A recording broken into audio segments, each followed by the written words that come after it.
Hello, everyone, and welcome back to Icons of Inspiration. I am your host, Brian Morales. Today, we have a powerhouse of a guest. Today, we have Cristina España with us.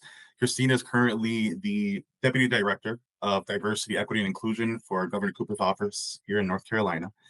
I met Cristina the first time at the Governor's Advisory Council on Hispanic and Latino Affairs in North Carolina.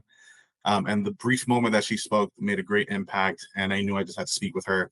And then after doing some research on her past, I know it's like, wow, she's done so much for our community. She's done so much for everything that she cares of, and it's definitely a story of inspiration. So without further more, Cristina España. Cristina, thank you so much for being with us today. I am truly honored to have you on the show, and welcome to Icons of Inspiration. Thank you, Brian. It's my honor to be here. It's a beautiful Monday. Absolutely, it is. It is a beautiful day. Absolutely. So, Christina, I wanna start the story. I believe you're from Guatemala. You're born in Guatemala. From what I saw, you were raised in Costa Rica. No, Oh, right? No. no. But you can continue your question, and then I'll share. Oh no. Well, please correct me. I thought that's what I thought. I had heard you say that you were born in Guatemala, but maybe I was mistaken.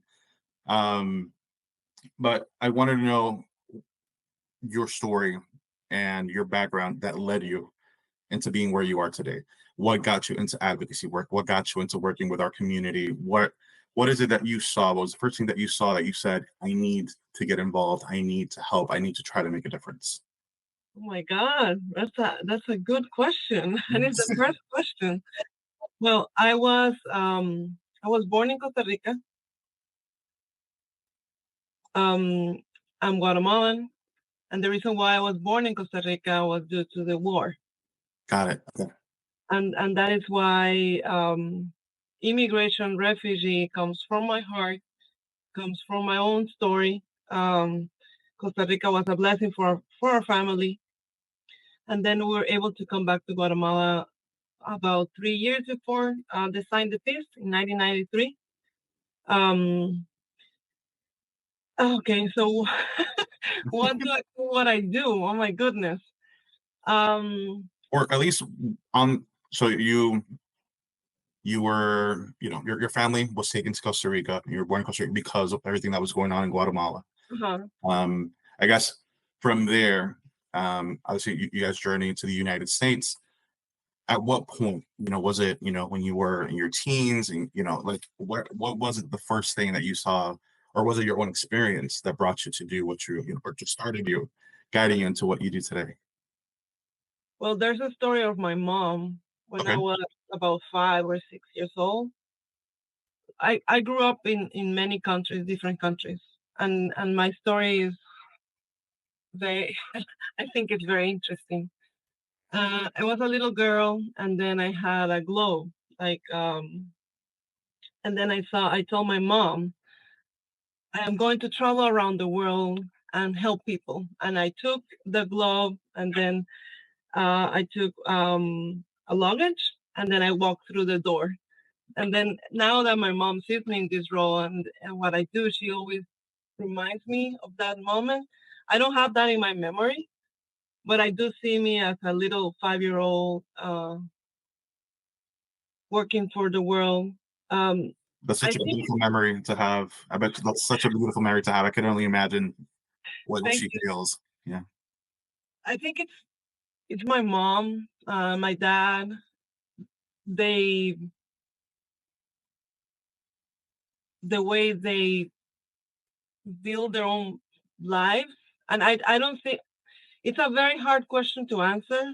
I don't think there was a moment when I said, "This is what I want to do." I just think it was part of my blood, my being, the way I am, the way I see the world. Before coming into government, I used to be an artist, and actually I was at the university. I was studying formal contemporary dance. This was in Costa Rica, and I remember that there was a moment when I felt like I couldn't continue being part of the world because I felt like people were only doing them for themselves. And when you go to a public university, you are you're you're able to study because everybody, like somebody else is paying taxes for you to access public university. And then I just felt like this is not right. If we're getting something out of like somebody else's pockets, we should be giving something back. And it's not only about the money; it's about the country. I was in Costa Rica, but also thinking about Guatemala and all the needs that are there. Um, I was studying in Spain. I was doing my studies in advertising because that's what I was studying. Uh, that's why I was laughing because when I try like explain my life, it's kind of uh, interesting. So I was studying advertising, and then when I was studying advertising, that's the the tools that give you to convince people to buy stuff.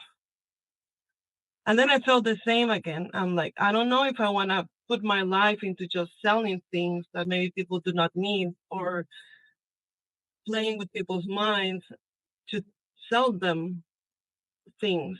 Um, I was doing an internship at the embassy of Guatemala in Madrid while I was being a student.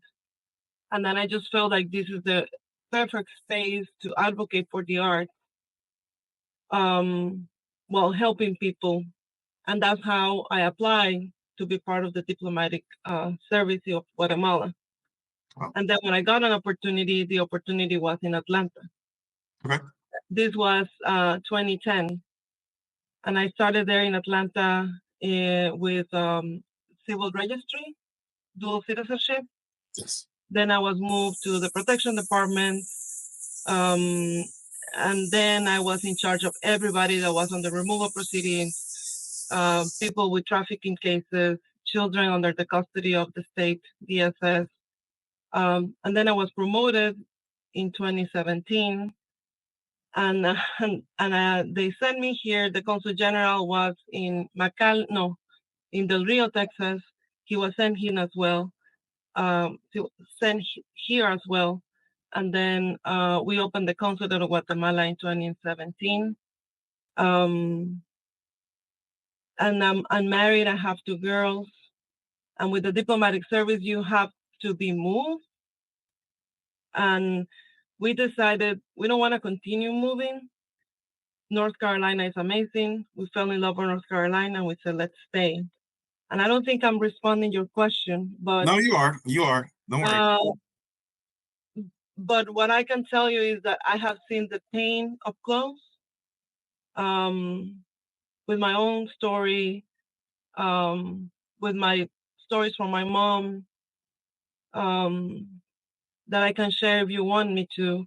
And I just now I feel this passion inside of me that I couldn't do anything else but to use my energy, my ideas, and my own story to make other people's lives better, and also to uplift people. I think that the idea that we're here to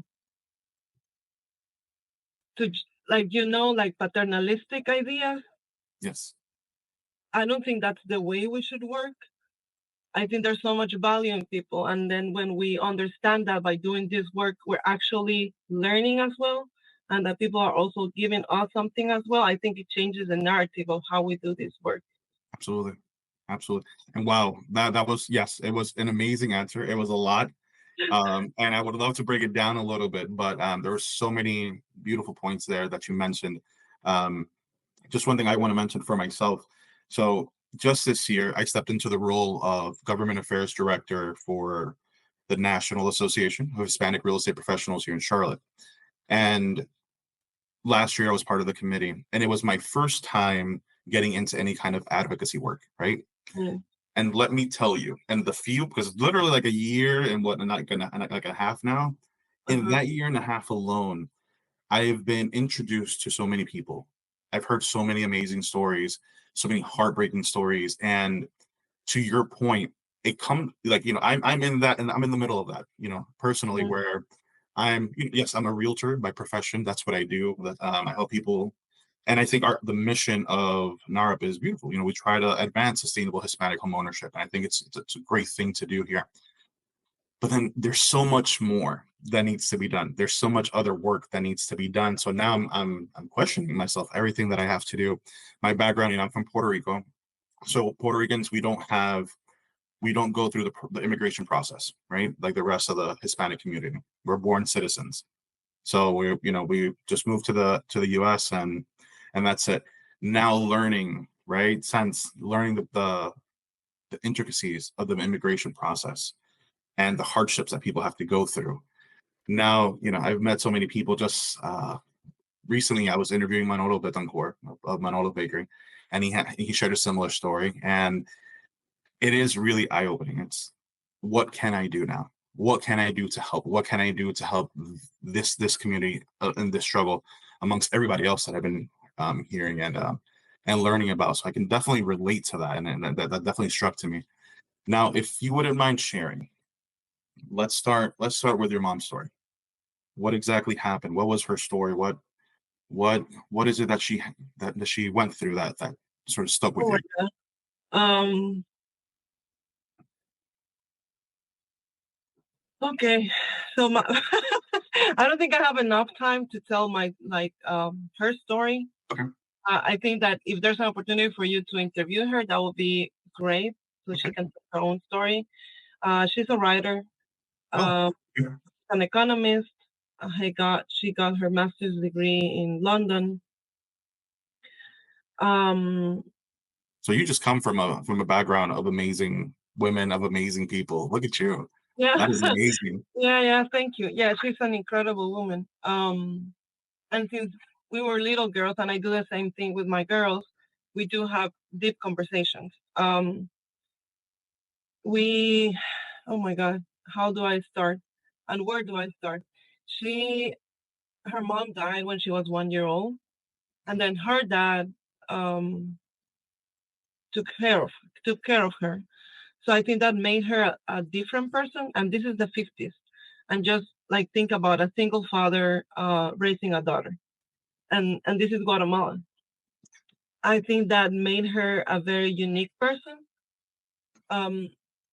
She grew up, she moved to Brazil, and then there was the earthquake in Guatemala. And she didn't know if my grandfather was alive or not, because we didn't have all the technology we have now. She moved to Guatemala just to find out if my grandfather was alive or not.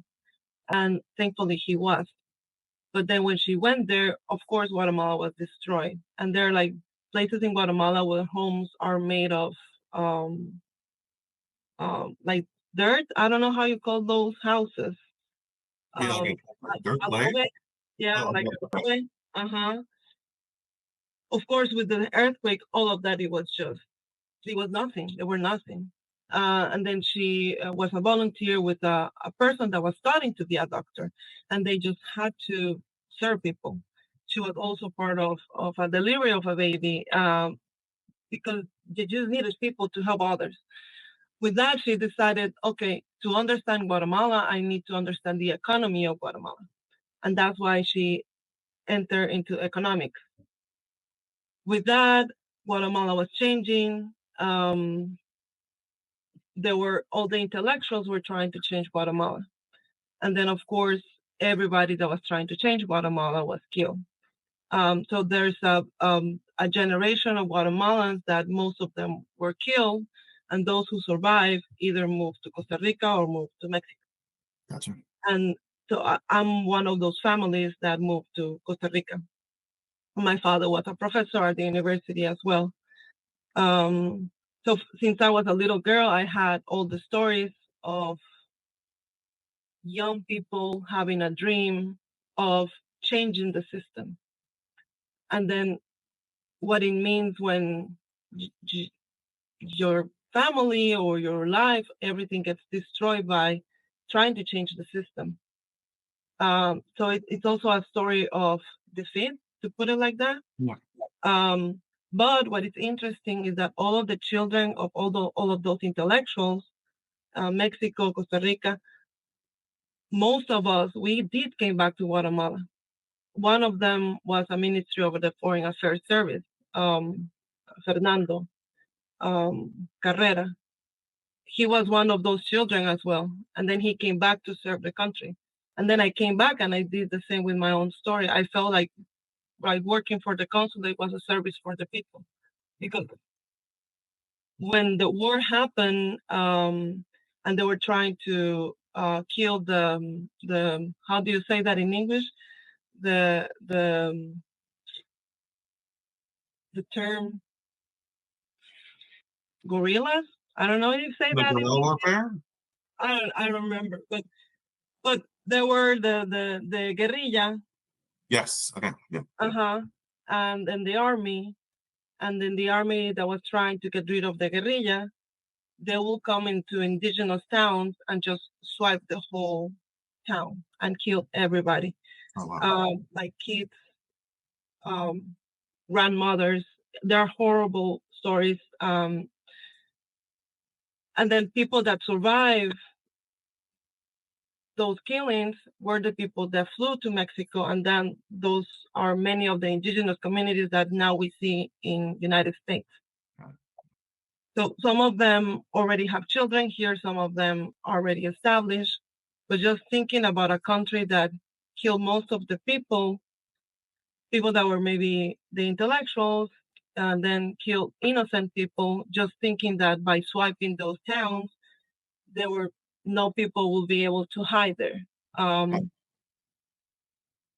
So the story of my mom is the story of many intellectuals trying to change the world, and then she just continued doing her life to keep supporting as a scholar. Guatemala, she worked for the Ministry of Culture in Guatemala. Then she worked for the Ministry of Finance in Guatemala. And then when I was a little girl, she created in Guatemala with the minister a concept, a different concept of culture. What culture is just something that people do.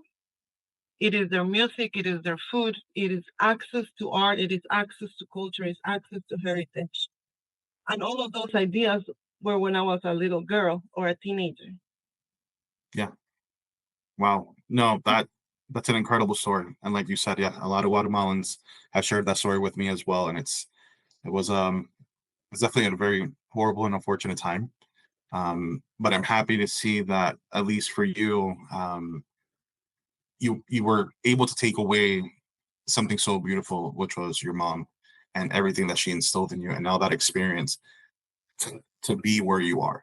Because there's nothing like having somebody that's experienced something that we all fear to happen one day, right?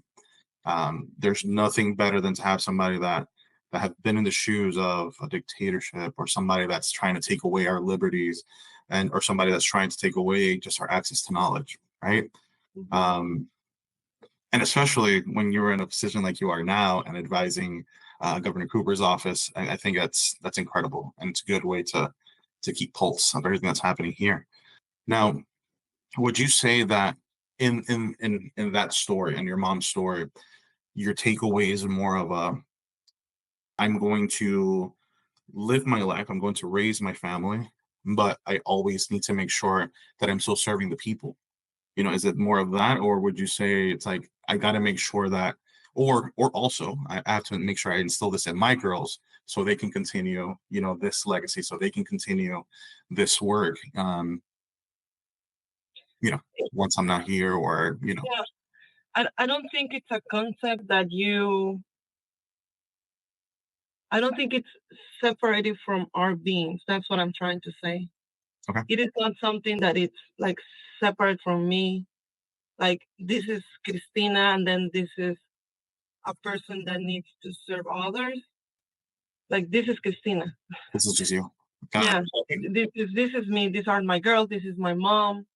And then with the girls, um, I'm not trying them to do anything. I want them to be themselves.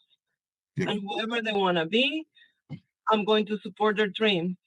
And they're there supporting my dreams as well, being in my events and having conversations and then having their insights, because they're 8 and 10, but they also give me great insight. So I don't think, and I think that's the beauty of most of us, when just be a good person.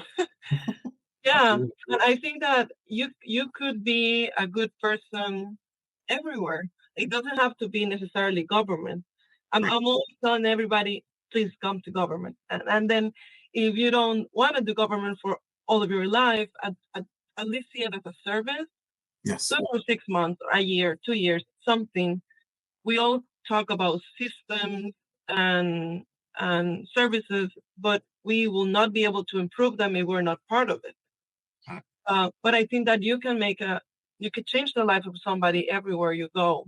There are many supermarkets that the cashier is just so kind, and anybody that comes to this person, they feel like their lives got a little better because they spoke with this person. There's the Dollar Tree near my house, and there's this old man, but he's so kind, and he remembers me every time I go. Um, and he remembers everybody that goes through there. So what I'm trying to say is that there are not spaces where you serve or not serve. Everywhere you are, you're always serving, because we have humans around us. It is Absolutely. impossible not to help others. You should, like, the only way that you will not be able to do it is that if you just live by yourself. So if you're a mom, if you're a dad, like, it doesn't matter the work you have, you're always helping. You Absolutely. know, it's not Yeah. like some have the title and some don't. It's just that maybe some nobody knows. Got it. Absolutely. So what I'm Hmm. hearing is that there's no alternate Christina. This is just Christina. This is who I am. This is who I've always been. Yeah, And this is what you get, and that's beautiful. I think that's amazing. thank I think you. that's amazing. Now, I did want to ask you a couple of questions. Now, I know you've been part of a lot of other initiatives, like a lot, but can you talk to us a little bit about the New Americans for, let me see, working group for New Americans and the municipality working group, and what was your work like there, and are you still working with them? What have you been able to achieve since joining those groups and creating and helping create those groups? Thank you. I came into the role 2 years ago. Yeah. My role was the first time that they appointed somebody to serve New Americans.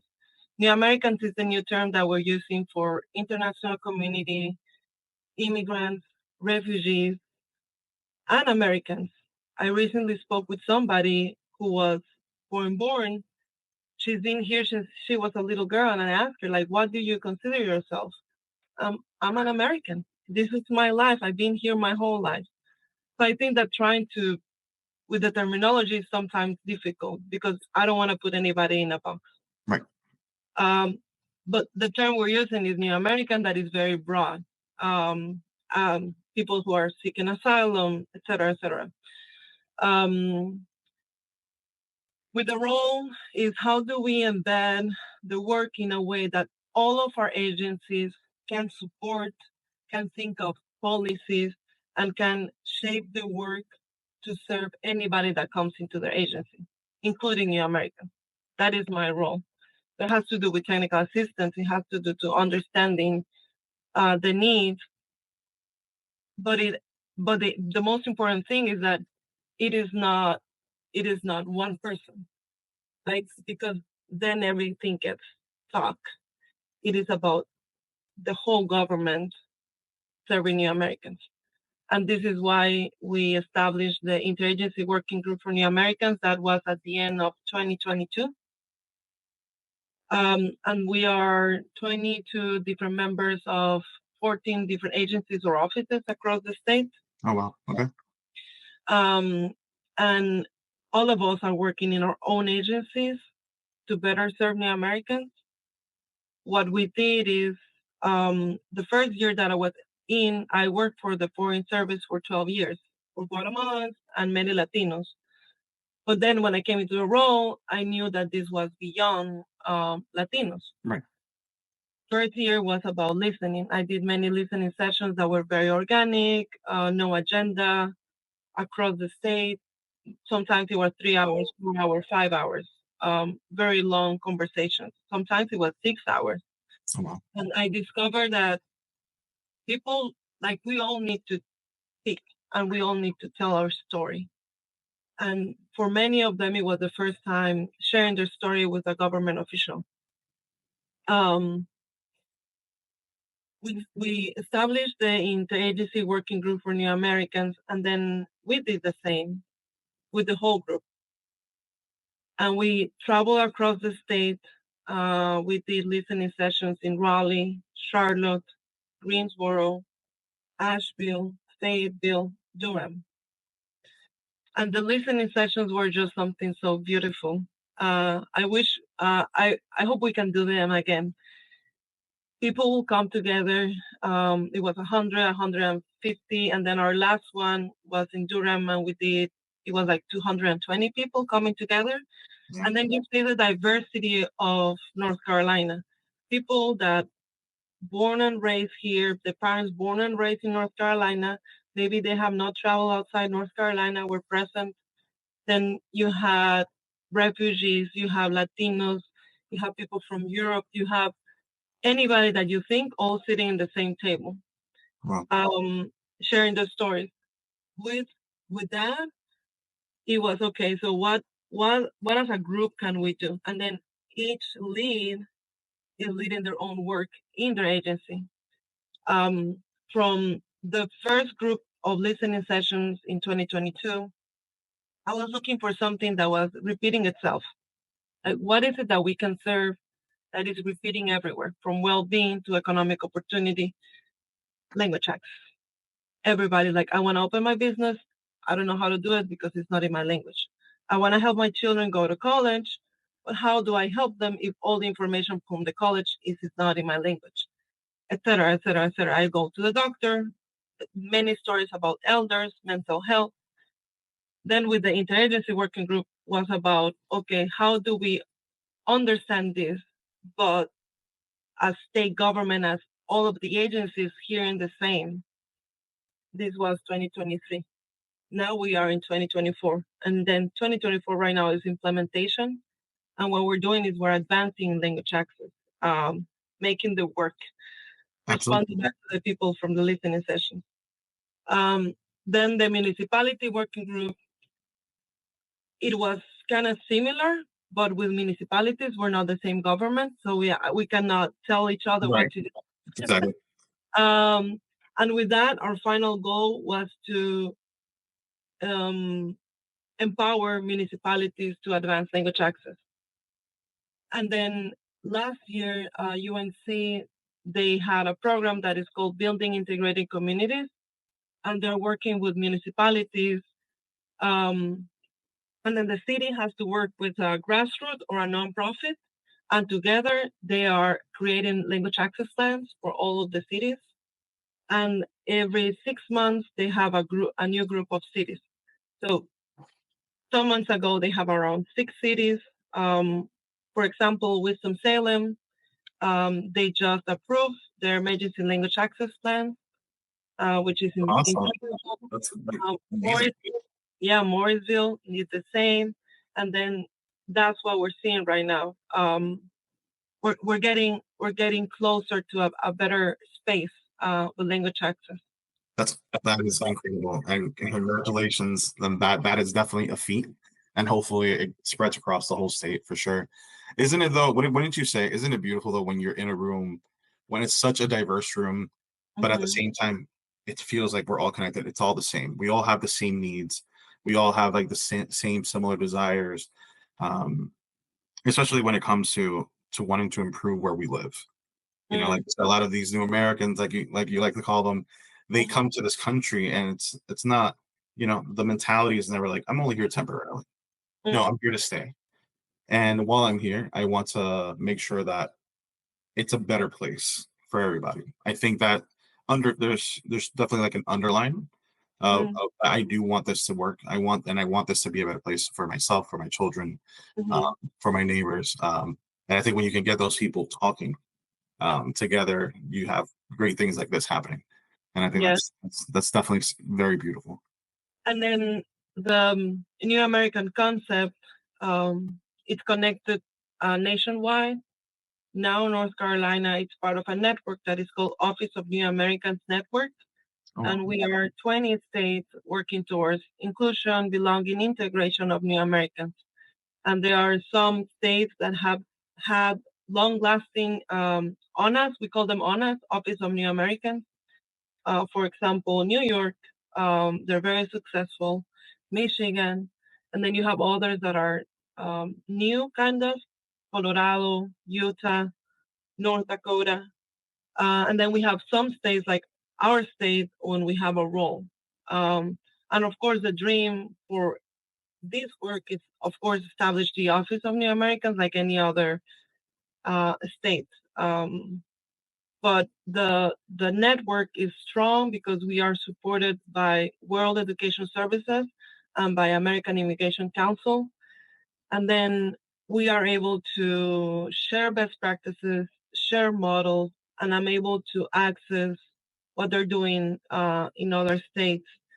We usually meet twice a year, I think, or once a year.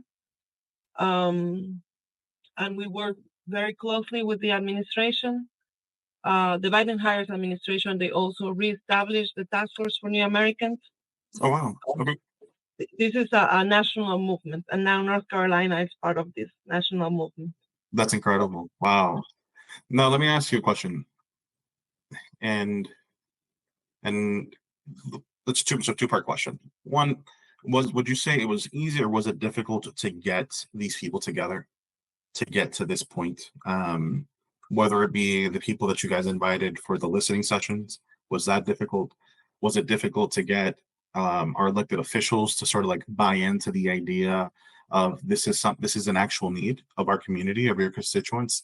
Can you talk a little bit about that? Like what was the experience as far as trying to bring these people together to start this, to bring it to where it is today? Thank you. Sometimes people ask me, like, what do you do for a living? And I think that part of my role, and many other people do the same, inspire. That's what I will say. I think the most powerful tool I have is to inspire others and motivate others. And when you inspire somebody else or motivate somebody else, it's not something new. It's something that was already in their souls. It's so beautiful. Maybe sometimes they just needed something extra outside of them. And of course, knowing that Governor Cooper is supportive of this helps a lot because Governor Cooper is loved and respected.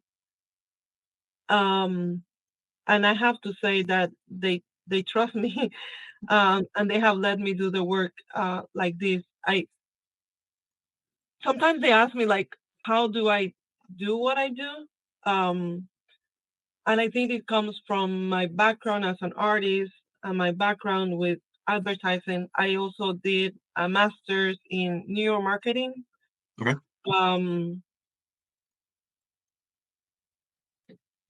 I think that it's a lot of work. Okay. It's grassroots. Is eating with people. It's sharing.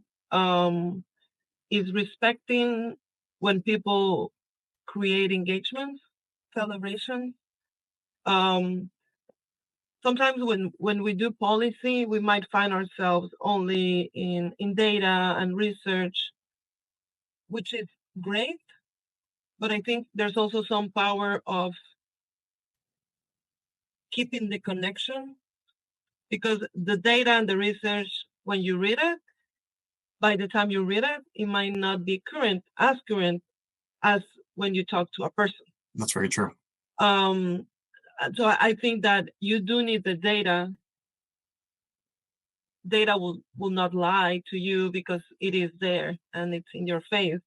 Well, but with immigrants, it's not always 100% correct, because it's very difficult to gather data around immigrants, refugees, etc.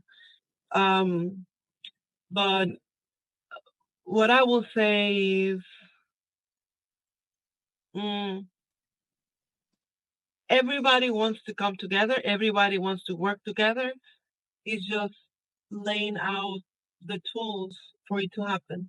But also, there's something beautiful that I love doing is when I see others carry on the work unrelated to me, and I like, because I love following people, and I know that there are certain things that were connected somehow to the work that we did, and now it's unrelated completely to me or to us, and then they are leading their own work, and I think that's when things um that's when you get the ball rolling, because it's not your ball. Right.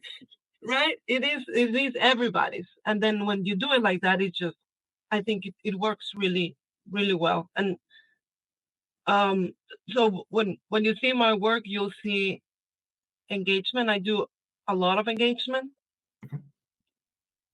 and I do technical assistance and policy, but that's not on social media. So sometimes people don't really know everything that I'm doing. Um, but I think that it's a good way of building the work. I don't know. I'm gonna think about how to explain it better, maybe, or having a word for it, because I don't really know how to explain it. No, it's fine. Maybe It's I fine. did. Yeah. No. I completely understand. I completely understand what you're trying to say. No, thank you. Um, Now, in your view, in either like your perfect world or um, I guess in your current role, right? What is what is the future? What would you like from the future? What would you love to see, whether it be for North Carolina or for the national associations that you're now a part of? What and what are you working towards to next, and what would you love to see going forward? Like what is the next big thing that you would love to see in a perfect world, if you had it your way, when it comes to any of these programs in your current role? Yeah. Thank you. Oh, one is Spanish should be a default when we're thinking about language access. We should be thinking about other languages that are, maybe they're not as new, but are not as common. Like, we'll think about French, and we'll think about Vietnamese and Swahili and Pashto, and doing Spanish as a default. Because the challenge is that some some organizations might think, oh, we did Spanish, we did language access, yay! And no, you did Spanish as your default because we all know Spanish is needed. Right. But then it's necessary to have the data and the research and understanding, okay, we also need to serve these people. A good example I'll give you is with Morrisville and the work they did. Hindu was actually the number one language that they had there. Oh wow. Okay. Spanish was second. With the data and research that we did, we do have the top 5 languages in North Carolina: Spanish, Chinese, Arabic, French, and Vietnamese. Oh wow. And then we study the data we have from North Carolina to um, have the top 3 languages in the 16 areas of North Carolina. And in Wilkes County, we have 420 something, a number like that, of people who classify themselves as limited English proficient that need language access in German. German. Can you Wow. believe Incredible. Yeah. it? Is incredible. Like, you will not believe that there's people here that, yeah, you wouldn't think that. But that's why I'm saying that's why you need the data. Because if you don't have the data, maybe you will not know this information. So one of my dreams will be that not only in North Carolina, but everywhere, Spanish is a default. And you're the perfect example. You're from Puerto Rico. Spanish is part of the country. It's not, First language. Yeah. yeah, it is part of the country. California, Florida, like, there's spaces here where Spanish was here since the beginning. Yes, absolutely. And this is a default, and it is similar to the concept they have in Canada. They have English and French everywhere. That will be something that I would love to see. I also want the ñ to be part of our keyboard. I know. Every time we see somebody write your name, Cristina España instead of España, it's yeah. I know. And there's so much I have to say about your identity and your name. And then they're like, in Latin America, we use our middle names a lot. And Yes. then you come here and they're like, no, now you're going to be Maria, but I'm Elizabeth. No, I'm sorry, you're Maria. Yeah. Or I am Maria Elizabeth, I don't know, Perez Gonzalez. No, it's too long. Perez Gonzalez doesn't like, we're sending people to the moon. We have AI that can replicate my voice. How is it that we cannot have an ñ? Or how is it that we cannot fit two last names? Or give people the identity they have? Yeah. Like taking the name out of a person, it is so, like, it's what your mommy told you when you were 6 months old. Yeah. And then all of a sudden the government will tell you, no, you're not Elizabeth, you're Maria. Yeah. And I think like, that, oh. yeah. I think that unfortunately speaks more to the willingness of the people that are in charge, more than, like, we know the technology is there, to your point. Mm-hmm. It wouldn't take much to make these changes. It really wouldn't, yeah. And then I think that also changing the way we see the work, the way we see language access. It is, I don't know if there's others that have this term, but I was thinking about language access and I say this is language value. It is about the value we have in North Carolina.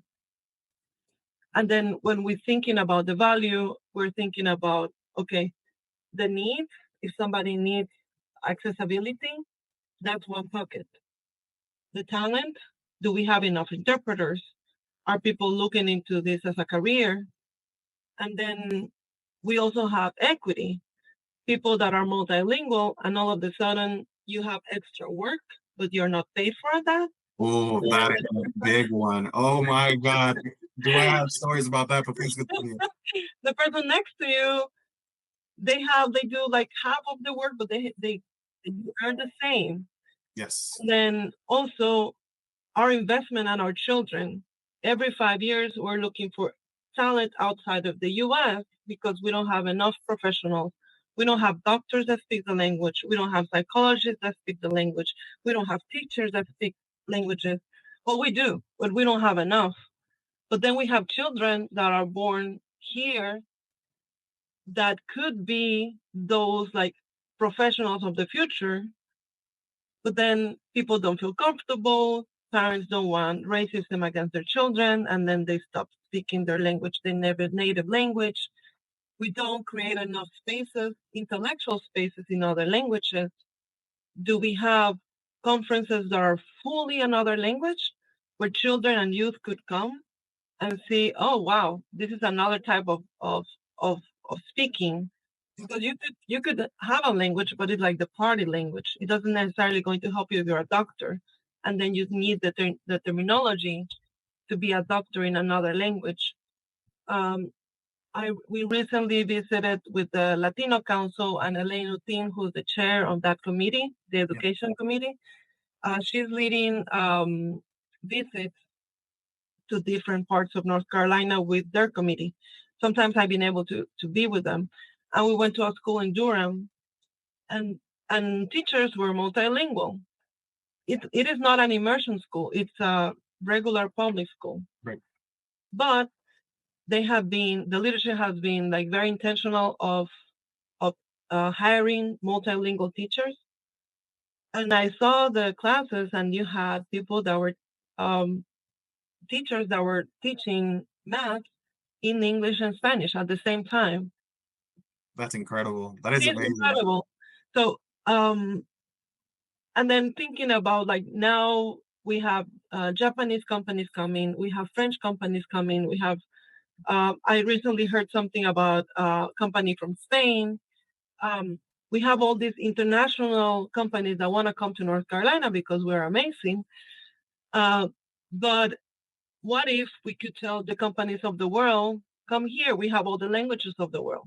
Yeah, we You have want the to do support. whatever you need, we have them here. So I think that what I'm doing and what I'm proposing is, let's look at language as a language value. Let's look at language as equity. Let's look at language as as pathways for workforce development, uh, et cetera, et cetera, et cetera. So that's what I would like to see. And I think that when we change or switch that all of us have value, problems with racism, problems with thinking that somebody different might harm me, Right. it's going to change, because it's not about, oh, these poor people that I need to help because I'm this grandiose person that have this money or this. No, not at all. Like, people that are coming, they have so much to give, and we need to like check ourselves and our ego and say, no, this is good for me. It is. Because there's so much value when people come. Absolutely. That was amazing. And I feel that you're going to be successful. Truthfully, the amount of work that you've been doing, and the people that you have around you, and the support, the people that you're supporting, I don't see how it could fail. But obviously, you never know the future. But I wish all those come true, and I feel that they will. Truthfully.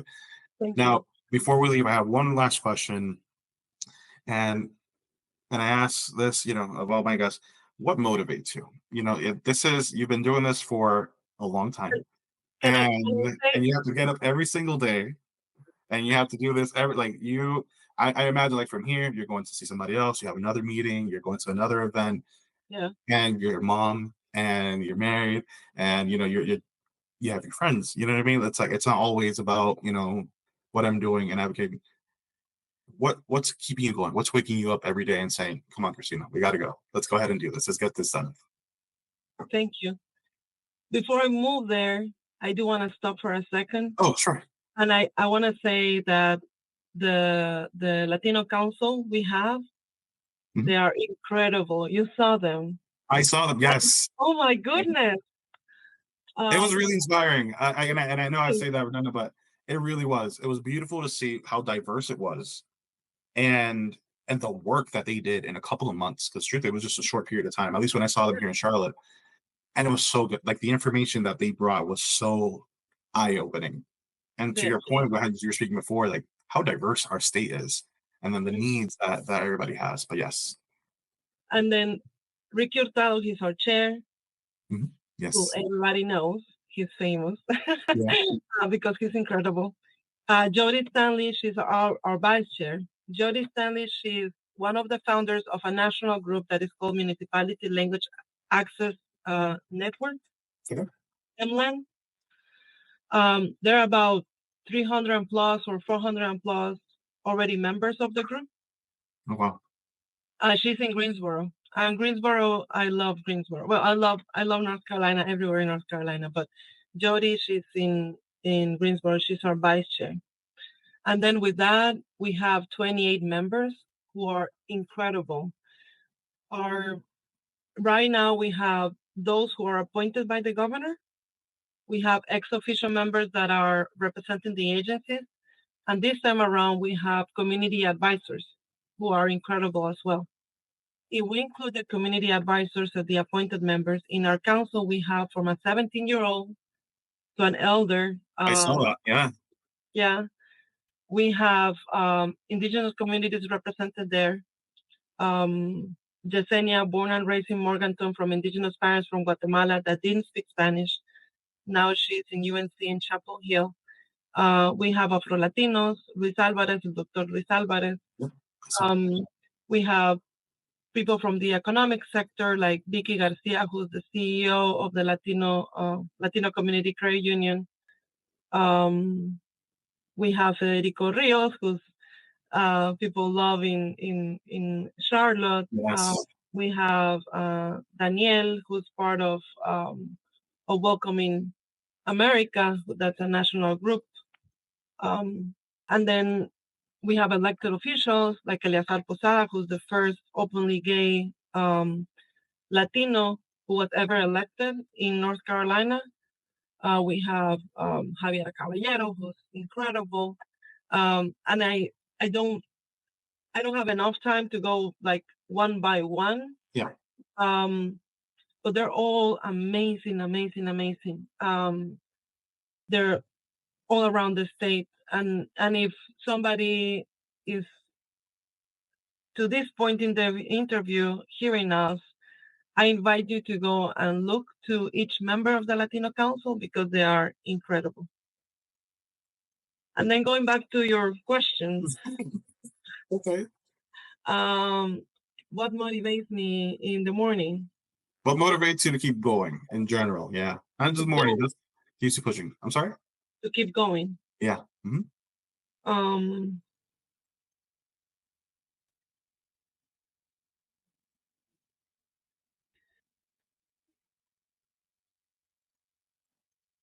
Um, there is not another Cristina. I don't have a choice. Very good. This is me. This is there was once I did they invited me to be a keynote speaker, and then my message was say yes to life. Everything you do it with your full passion. Do it like as this is going to be the last thing you're going to do because this is your full dream. And I feel like if we do anything in this life with that mindset, anything, I'm thinking about working on McDonald's and being the best person there, or and working at the DMV. Doesn't matter where you are, but just thinking that this is the like your heart has to be there.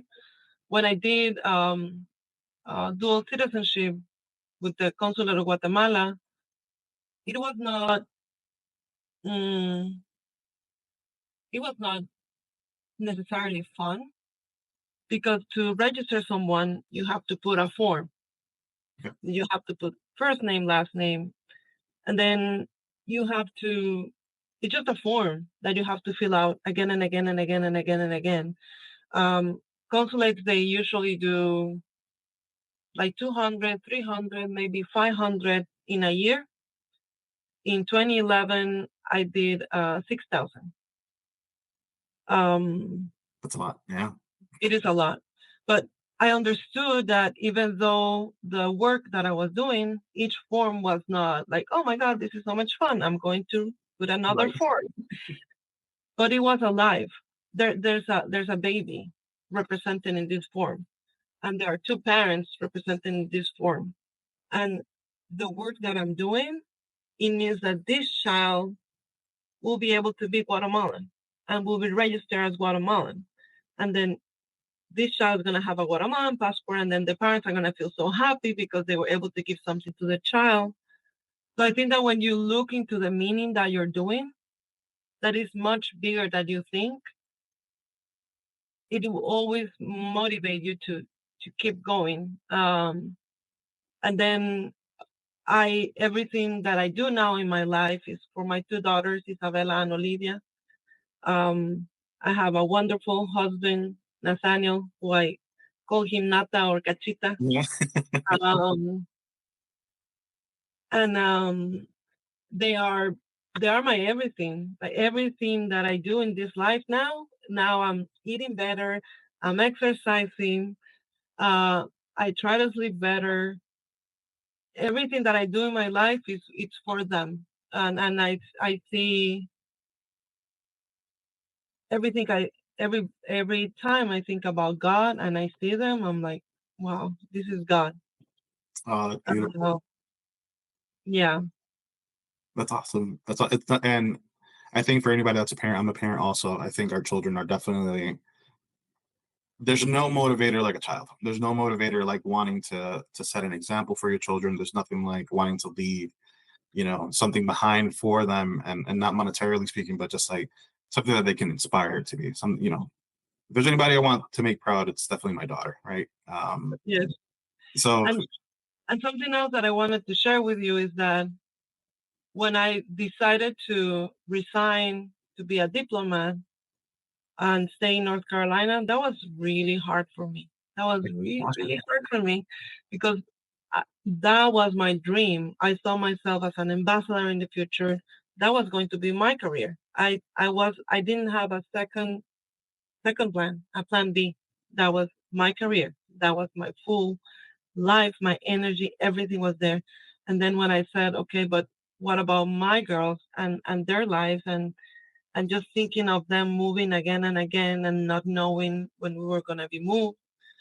I'm like, I first of everything, I am a mom, and I have to do this for them. And it was hard, and I lost a lot of hair, and it was not fun.